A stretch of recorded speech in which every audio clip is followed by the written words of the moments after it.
ओम शांति। आज 21 सितंबर 2023 के साकार मधुर महावाक्य हैं। मीठे बच्चे, जब तक आत्मा पार्ट में है तब तक उसे 100% रेस्ट नहीं मिल सकती। रेस्ट मिलती है निर्वाण धाम में, वहाँ कोई पार्ट नहीं है। प्रश्न है आज की मुरली का कि जो बच्चे चलते चलते पढ़ाई से थक जाते हैं उन्हें फिर कौन से संकल्प आते हैं जो विकल्प का रूप ले लेते हैं। उत्तर है इसका कि उन्हें बाप को छोड़ देने के अर्थात फारकती देने के संकल्प आते हैं। बाबा कहते यह संकल्प आना भी विकल्प है, ऐसा संकल्प करना भी पाप है। पढ़ाई ना पढ़ना माना ही थक जाना। ऐसे बच्चे अपना खाना खराब कर देते हैं। अगर किसी बात के कारण कोई माता पिता से रूठ जाते हैं तो वह 21 जन्मों की बादशाही गवा देते हैं। गीत है आज की मुरली का, आज अंधेरे में है इंसान। ओम शांति। यह है भक्ति मार्ग का गीत व प्रार्थना।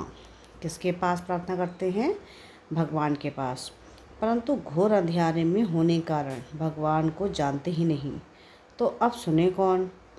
जब भगवान उन्हों की पुकार सुने तब आकर ज्योति जगाए। परंतु बच्चे भगवान को जानते नहीं, तो सुनेंगे फिर कैसे? अभी तुम सम्मुख बैठे हो, भगवान तुमको घोर अंधियारे से घोर सोचने में ले जा रहे हैं। गाते भी है ब्रह्मा की रात और ब्रह्मा का दिन। रात में दर दर भटकते भी बहुत हैं, पहाड़ों पर, टिकाड़े, मंदिरों, मस्जिदों में जाते हैं, परंतु भगवान मिलेगा कहाँ? भगवान का जन्म भी भारत में मनाते हैं, शिवरात्रि कहते हैं ना। बरोबर उनकी यादगार प्रतिमाएं भी भारत में हैं, परंतु समझते नहीं हैं कि वह कब आते हैं। बिल्कुल घोर अंधियारे में हैं। अभी तुम घोर अंधियारे में नहीं हो, तुम नंबरवार पुरुषार्थ अनुसार सोचने में जाते हो। तुम बच्चे जानते हो यह सारी सृष्टि की रचना कौन और कैसे करते हैं। तुम यहाँ आए हो ईश्वरीय विश्वविद्यालय में, जहाँ ईश्वर पढ़ाते हैं, मनुष्य से देवता बनाते हैं। यह नॉलेज तुम्हारे में भी नंबरवार समझते हैं। कोई तो अच्छी रीति समझते हैं, कोई पूरा नहीं समझने वाले भागंती हो जाते हैं, माता पिता से रूठ पड़ते हैं। जिनके लिए गाया हुआ है कि आश्चर्यवत ऐसे माता पिता से रूठ पड़ते हैं। पश्यंती कथंती फिर रूठ पड़ंती। जानते हैं माता पिता से हमको 21 जन्म के लिए स्वर्ग की बादशाही मिलती है, फिर भी भूल जाते हैं। बाबा ने समझाया है जिसको शांति कहा जाता है वह मिलती ही है शांति धाम अथवा निर्वाण धाम में। उसको मुक्ति धाम भी कहा जाता है। अगर कोई कहे हम 100% रेस्ट में हैं, परंतु ये अक्षर कोई है नहीं। सारे दिन में कोई ना कोई कर्म जरूर चलता है। हाँ, अल्पकाल के लिए रात के नींद को रेस्ट कहते हैं, क्योंकि आत्मा कहती है मैं सारा दिन काम करके थक गई हूँ, अब रेस्ट लेती हूँ। अपने को डिटैच कर देते हैं। यह तो जानते हो कि बाप रहते ही हैं शांति देश में। यह ऐसे समझते हो कि परमपिता परमात्मा वहाँ रेस्ट में रहते हैं। परमात्मा रेस्ट में तब रहते हैं जब उनका पार्ट नहीं है। मुक्ति धाम में कोई काम नहीं करते हैं। यह बड़ी समझने की बातें हैं। अभी तुम्हारी बुद्धि का ताला खुलता जाता है। बाप कहते हैं तुमको पता है मैं रेस्ट में कब रहता हूँ? जबकि तुम बच्चे स्वर्ग में सुख में रहते हो, वहाँ तुमको सुख शांति है। उसको रेस्ट नहीं कहा जाएगा। रेस्ट में तब कहें जब तुम्हारा कोई पार्ट नहीं है। तुम जो स्वर्ग में हो तो मुझे कोई मेहनत नहीं करनी पड़ती। मैं वहाँ यानी घर में शांत में रहता हूँ। शांति का दूसरा अक्षर वहाँ रेस्ट कहेंगे। यहाँ तो रेस्ट में रह नहीं सकते हैं। आत्मा कहती है मैं रेस्ट में तब हूँ जबकि रात को नींद करती हूँ। उस समय रेस्ट में हूँ या शांत में हूँ, बात एक ही है। रात का अशरीरी बन जाते हैं, शांत हो जाते हैं, फिर उठते हैं तो कर्म में आते हैं, फिर भी अनरेस्ट हैं। कर्म करते अनरेस्ट भासती है। सतयुग में अनरेस्ट का सवाल नहीं, अनरेस्ट करती है माया। वहाँ ऐसे नहीं कहेंगे कि हम रेस्ट में रहते हैं, काम काज सब करते हैं, परंतु अशांत नहीं रहते हैं। बाकी रेस्ट अक्षर है नहीं। समझो कोई कहते हैं कि हम शिमला जाते हैं रेस्ट के लिए, परंतु रेस्ट का अर्थ नहीं। सच्ची रेस्ट तब है जब हम निर्वाण धाम में रहते हैं, वहाँ चुप रहते हैं। बाकी रेस्ट कोई को नहीं। कोई कहे हमको 100% रेस्ट है तो यह रॉन्ग है, इसको अज्ञान कहा जाए। हाँ, यह ज़रूर कहा जाएगा कि पढ़ाई नहीं पढ़ने चाहते तो रेस्ट लेते हैं। न पढ़ना रेस्ट लेना यह तो फिर थकना हो गया, अपना ही खाना खराब करते हैं। समझाया जाता है, हे रात के राही, स्वर्ग की राह पर चलते चलते थक मत जाना, रूठ नहीं जाना। माता पिता को फारकती देने का तो संकल्प भी नहीं उठाना चाहिए। यह संकल्प उठाया तो उसको विकल्प कहा जाता है। ऐसे माता पिता जिससे स्वर्ग की रजाई मिलती है, उसके लिए संकल्प भी क्यों उठाएं। लिखते हैं, कभी कभी संकल्प आता है, छोड़ दें, कुछ समझ में नहीं आता। अरे समझने का तो यह टाइम है ना। समझना अर्थात पढ़ना। तुम जानते हो हम पढ़ रहे हैं। परमपिता परमात्मा जो ज्ञान का सागर है, ऊंच से ऊंच है, उनको कोई भी जानते नहीं।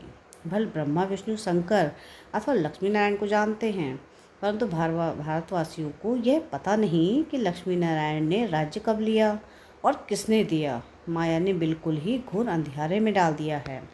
बाप आकर समझाते हैं, रचना बाप मनुष्य सृष्टि की रचना कैसे करते हैं। रचना बाप मनुष्य सृष्टि की रचना कैसे करते हैं, यह तो कोई भी नहीं जानते। बाप ही बैठ समझाते हैं। प्रजापिता ब्रह्मा को क्रिएटर नहीं कहेंगे, भले प्रजापिता कहा जाता है, परंतु वह रास्ता नहीं। मनुष्य कहते हैं कि हमको अल्लाह ने पैदा किया, निराकार फादर को ही रास्ता कहेंगे। रास्ता बाप को जरूर मनुष्य ही जानेंगे, जानवर तो नहीं जानेंगे। जानवर तो मुख से नहीं कहेगा कि हमको परमात्मा ने रचा है, मनुष्य कहेंगे हमको भगवान ने रचा है। तो बाप बैठ समझाते हैं, तुम देखो यह रचना कैसे रची। पहले पहले रचना होती है मुख वंशावली की, बच्चे को बड़ा होकर फिर बाप बनना है। यह बेहद का बाप कहते हैं, देखो मैं भी कैसे रचना रचता हूँ, कि देखो मैं भी कैसे रचना रचता हूँ। इनमें प्रवेश कर इनको मुख द्वारा कहता हूँ कि हे आत्मा, तुम मेरी हो, मैं तुम्हारा बाप हूँ। फिर इनके द्वारा तुम बच्चों को रचता हूँ। तुम हो मुख वंशावली। अज्ञान काल में भी कहते हैं ना कि जैसे हैं तैसे हैं, मेरे हैं। बाप भी ऐसे कहते हैं कि तुम ब्रह्मा के बच्चे बन जाते हो। तो अभी तुम हो मुख वंशावली, फिर तुम कुख वंशावली भी बनेंगे। बाप कहते हैं कि तुम मेरे हो, फिर तुम दैवी घराने में जाएंगे। बाप यह ईश्वरीय रचना कैसे रचते हैं, यह कोई भी समझ नहीं सकते। बाप समझाते हैं कि यह यानी ब्रह्मा भी कहते हैं कि मैं मुख वंशावली बनता हूँ। बाप के साथ माँ जरूर चाहिए। तुम कहते हो कि हम प्रजापिता ब्रह्मा के मुख वंशावली हैं। शिव बाबा ने हमको अपना बनाया है, उनको शरीर तो चाहिए ना। शिव बाबा को तो शरीर नहीं है, शरीर का लोन लेते हैं, फिर कहते हैं कि तुम मेरे हो। इसको कहा जाता है मुख वंशावली। शिव बाबा इस मुख से, इस बन्नी यानी स्त्री द्वारा कहते हैं कि तुम मेरे बच्चे हो। बाप ही समझाते हैं, और कोई शास्त्रों आदि में यह बातें नहीं हैं। तुम अभी सुनते हो, फिर प्रायः लोप हो जाएगा। इस समय है घोर अंधियारा। बाप आकर रोशनी करते हैं। तब तो ब्रह्मा की रात ब्रह्मा का दिन गाया हुआ है। झूठ तो है ना, गाया हुआ है कि झूठ तो झूठ, सच की रत्ती नहीं। परंतु बाप कहते हैं प्रायः कुछ न कुछ रहता है। प्रलय नहीं हो जाती, थोड़े रहेंगे, फिर झाड़ वृद्धि को पाता है। मनुष्यों ने फिर महाप्रलय दिखाई है, परंतु महाप्रलय कभी होती नहीं। ऐसे नहीं होता जो सागर में बच्चा पीपल के पत्ते पर आए। यह सब गपोड़े हैं। बाप ने समझाया है कि तुम जब गर्भ महल में आते हो तो वहाँ आनंद में रहते हो, वहाँ दुख पाप कर्म होता नहीं। वह है ही पुण्यात्माओं की दुनिया, यह है पाप की दुनिया। यहाँ सब कुछ त्याग कर तुम सदा पुण्यात्मा बनते हो। तुम इतना पुण्य करते हो जो आधा कल्प तुमको पाप आत्मा नहीं कहेंगे। तुम अविनाशी पुण्यात्मा बन जाते हो। यहाँ फिर आधा कल्प पाप आत्मा कहेंगे। घड़ी घड़ी दान पुण्य करते रहते हैं। भारत को कंप्लीट धर्मात्मा कहा जाता है। भारत में दान पुण्य करते हैं। तुम जानते हो यह दुनिया हम छोड़ने वाले हैं, फिर आना नहीं है। इस दुनिया की सामग्री तुम ट्रांसफ़र करते हो नई दुनिया के लिए। मनुष्य ईश्वर अर्पणम करते हैं, अर्थात ट्रांसफ़र करते हैं तुम्हारे जन्म के लिए। यहाँ तुम ट्रांसफ़र करते हो 21 जन्मों के लिए। तो बहुत चाहिए ना, तुमसे सारी किचड़ पट्टी लेकर नया देते हैं। पुराना लेकर सोने का देते हैं। तुम सच्चाई से बाप को देते हो, बाप भी तुमको सब कुछ देते हैं। तुम्हारा पाठ जो चलता आया है यह ड्रामा में था। सबने घर बार छोड़ा, नहीं तो गौशाला कैसे बने। मनुष्य तो नहीं जानते कि भट्टी कैसे बनती है, वह तो दिखाते हैं कि बिल्ली के पुंगरे आधे थे। यह सब ज्ञान तुम बच्चों को अभी है, फिर वहाँ यह ज्ञान तुम बच्चों को जो अभी है यह वहाँ नहीं रहेगा। हम ऐसे 21 जन्म राज करेंगे, फिर गिरेंगे, वहाँ यह ज्ञान नहीं रहता। त्रिकालदर्शी पन्ने का पार्ट तुम्हारे में अभी रहता है। मुख्य हीरो हीरोइन का पार्ट तुम्हारा ही है और कोई का पार्ट नहीं। असुर में देवता, फिर देवता से असुर, तुम भारतवासी ही बनते हो। बाकी तो है बीच के बाई प्लाट्स। नाटक में बीच में फिर हंसी कुंडली का खेल भी करते हैं ना। आधा कल्प बाद देवी देवता धर्म प्राय लोप हो जाता है। तुम्हारी बुद्धि में यह सारा चक्कर फिरता रहता है। तब तो तुम समझाते हो ना, परमपिता परमात्मा भी परमात्मा है, परम धाम में रहने वाला बाप। कहते हैं मेरे में सारा ज्ञान है, मैं मनुष्य सृष्टि का बीज रूप चैतन्य हूँ। वह तो जड़ बीज होते हैं, शिव तो चैतन्य हैं, उनकी प्रतिमा पूजी जाती है। आजकल गवर्नमेंट झाड़ों के सैंपलिंग लगाती है। यह है चैतन्य बीज, मनुष्य रूपी झाड़ का बीज कहते हैं। मुझे सारे झाड़ की नॉलेज है। तो जब कोई कहते हैं कि 100% रेस्ट में हैं, तो समझना चाहिए कि 100% रेस्ट तो कभी मिलती नहीं। हाँ, ऐसे कहेंगे कि स्वर्ग में 100% पवित्रता सुख शांति रहती है, नाम ही है स्वर्ग। बाप को कहते हैं सत श्री अकाल, सच बोलने वाला। उनको कोई काल नहीं खाता, उनको कहा जाता है कालों का काल। बाप कहते हैं यह छीछी दुनिया है, इस भंभोर को आग जरूर लग गई है। तुम बच्चे जानते हो यह महाभारत लड़ाई महाकल्याणकारी है। मनुष्य यज्ञ करते हैं कि शांति हो जाए, गोया समझते हैं कि स्वर्ग के गेट ना खुलें। तुम तो ताली बजाते हो कि भंभोर को आग लगे तो हम नई दुनिया बैकुंठ में जाएं। यह विनाश द्वारा इस रुद्र ज्ञान यज्ञ से ही प्रज्वलित हुई है। जो बाप के बनेंगे वही स्वर्ग के मालिक बनेंगे। बाकी सबको हिसाब किताब चुकतू कर वापस जाना है। तुम जानते हो अब वापस मुख्य धाम में जाकर फिर अपना पार रिपीट करना है। सतयुग में यह इतने सब देवी देवता कहाँ से आए। मनुष्य से देवता किए करत ना लागी वार।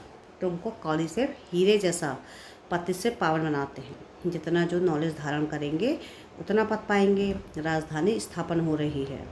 तुम जानते हो हम अपने लिए स्वर्ग की स्थापना कर रहे हैं श्रीमत पर। अगर श्रीमत से कोई रूठ कर अपनी मत पर चले तो रावण मत हो जाएगी। इसलिए कदम कदम पर तुम श्रीमत लेते रहो। बाप को जीते जी तुमको ट्रस्टी बनाते हैं। बाप तुम्हें जीते जी ट्रस्टी बनाते हैं। अच्छा, मीठे मीठे से खिलते बच्चों प्रति माता पिता बाप दादा का याद प्यार और गुड मॉर्निंग। रूहानी बाप की रूहानी बच्चों को नमस्ते। हम रूहानी बच्चों की रूहानी बाप दादा को याद प्यार गुड मॉर्निंग और नमस्ते। शुक्रिया प्यारे बाबा, शुक्रिया।